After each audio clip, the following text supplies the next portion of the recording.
Hello दोस्तों, स्वागत है आपका जीडीएस क्लासेस के अंदर। दोस्तों, जैसा कि आपने थंबनेल देख लिया होगा, आज हम इस छोटी सी वीडियो के अंदर बात करने वाले हैं एक ऐसी वीरांगना के बारे में। दोस्तों, मतलब जो जिन्होंने अपने मातृभूमि के लिए, ठीक है ना, अपने प्रांत के लिए अंग्रेजों से लड़ते हुए वीर गति को प्राप्त हुई। दोस्तों, जी हाँ दोस्तों, हम बात करेंगे झांसी की रानी लक्ष्मीबाई की, ठीक है ना। इनके बारे में बहुत मतलब जो है बहुत ही प्रसिद्ध एक कथन कहा गया है दोस्तों कि खूब लड़ी मर्दानी वो तो झांसी वाली रानी थी। एक महिला होकर के, घोड़े पे सवार होकर के अंग्रेजों को दौड़ा दौड़ा कर मारती है दोस्तों, ठीक है ना, भगाती है उनको।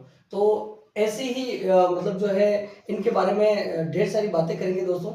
छोटी सी वीडियो के अंदर अपन इनके बारे में, इनके जन्म स्थान के बारे में, इनके माता पिता कौन थे और इनका विवाह किनके साथ होता है, फिर किस प्रकार से इनका मतलब जो है आगे इनका लाइफ सर्वाइव था दोस्तों। और बहुत ही कम उम्र के अंदर इनका निधन हुआ है, युद्ध के अंदर वीरगति को प्राप्त हुआ है दोस्तों।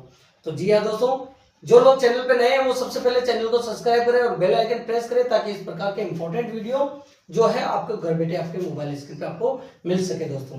तो चलिए बिना किसी देरी के शुरू करते हैं। झांसी की शेरनी के नाम से भी इनको जाना जाता है, मन्नूबाई के नाम से इनको जाना जाता है और झांसी की रानी के नाम से जाना जाता है। दोस्तों, एक बात मैं आपको क्लियर कर देता हूँ।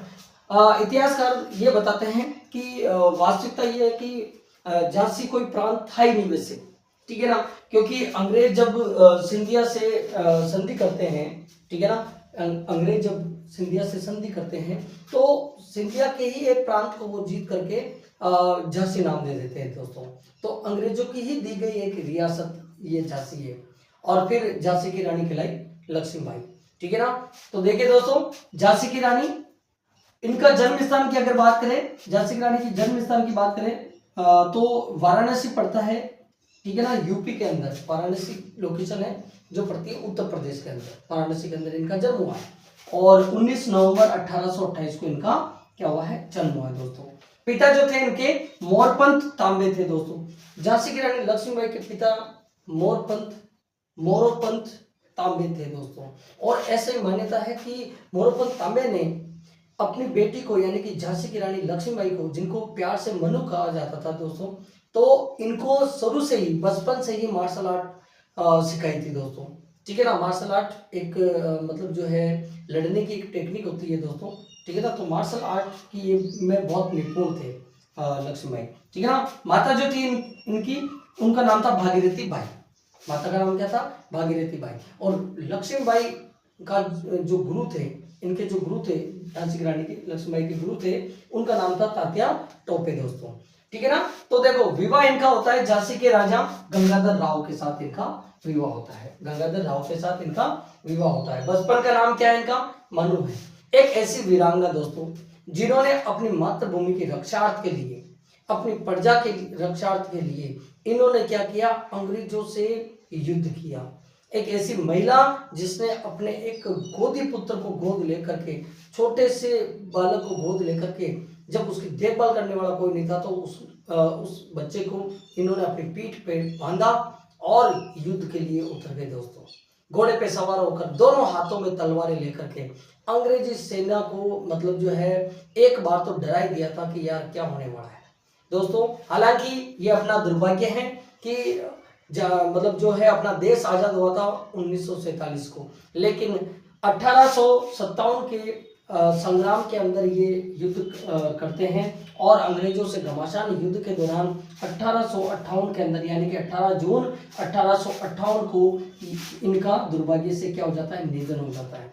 तो ये हमारे भारतीय इतिहास का एक बहुत बड़ा मतलब जो है टर्निंग पॉइंट था, क्योंकि अब हम गुलाम अंग्रेजों से पूरे मतलब जो गुलामी सहन कर रहे थे दोस्तों, तो इन्होंने एक मतलब एक बिगल बजा दिया था कि नहीं, अब हमें गुलामी नहीं सहन करनी है। और ऐसी मान्यता है कि अगर झांसी की रानी लक्ष्मीबाई शहीद नहीं होते तो हो सकता है कि हम 1947 से पहले आजाद होते, लेकिन हमारा दुर्भाग्य रहा, ठीक है ना। और ऐसा भी कहा जाता है कि झांसी की रानी के अंतिम शब्द ये थे कि मेरा शरीर अंग्रेजों के हाथ नहीं लगना चाहिए, ठीक है ना दोस्तों। तो इनका विवाह होता है झांसी के राजा गंगाधर राव से। बचपन का नाम इनका मनुबाई है, इनको मनु कहते थे प्यार से। 1857 के जो स्वतंत्रता संग्राम है उनके अंदर ये इनका महत्वपूर्ण रोल होता है दोस्तों। और एक महत्वपूर्ण भूमिका अदा करते हैं और ये अंग्रेजों के सामने डट कर खड़े रहते हैं और लड़ाई करते हैं।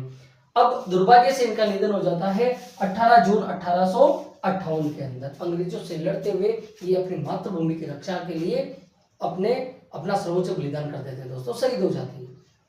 ठीक है ना।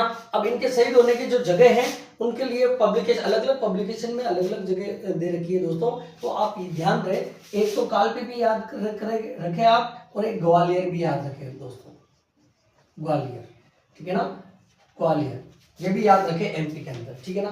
तो और इन्होंने अपना एक गोदी पुत्र ले रखा था, एक पुत्र को गोद लिया था दोस्तों, जिनका नाम था दामोदर राव।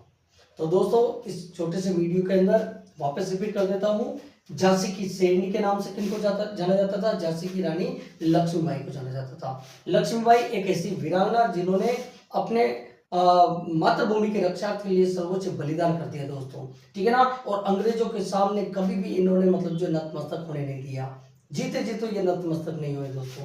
ठीक है ना। और इनका जन्म जो होता है 19 नवंबर 1828 को होता है। जन्म स्थान इनका वाराणसी यूपी के अंदर पड़ता है। पिता इनके मोरोपंत तांबे हैं, माता इनकी भागीरथी बाई थी दोस्तों, और मात्र 29 वर्ष की आयु के अंदर इनका निधन हो जाता है। ठीक है ना। और विवाह इनका झांसी के राजा गंगाधर राव से होता है। झांसी कोई पहले रियासत थी नहीं, ऐसी मान्यता है कि ऐसी जनश्रुति है कि अंग्रेजों द्वारा ही दी गई एक रियासत थी, क्योंकि अंग्रेज जब सिंधियों से संधि करते हैं तो वो इस प्रांत को दे देते हैं झांसी के नाम से। ठीक है ना। बचपन का नाम इनका मनुभाई था। 1857 में इनकी महत्वपूर्ण भूमिका थी। हालांकि ये देश को आजाद नहीं करा पाए, लेकिन एक बिगल जरूर बजा दिया था इन्होंने, एक जीत का एक डंका बजा दिया था। उसके बाद विद्रोह पे विद्रोह होते रहे और हम अंग्रेजों से मुक्त हो गए दोस्तों, यानी कि अंग्रेजों की गुलामी से हम मुक्त हो गए। ठीक है ना। इनका निधन हो जाता है अनफॉर्चुनेटली 18 जून 1858 को। कालपी और ग्वालियर याद रखें। और इनका गोदी पुत्र जो था दामोदर राव था दोस्तों। इनके गुरु तात्या टोपे थे और मार्शल आर्ट में ये बहुत ही निपुण थे दोस्तों। मिलते रहेंगे इसी प्रकार इंपॉर्टेंट वीडियो के साथ, तब तक के लिए good bye, thanks, take care.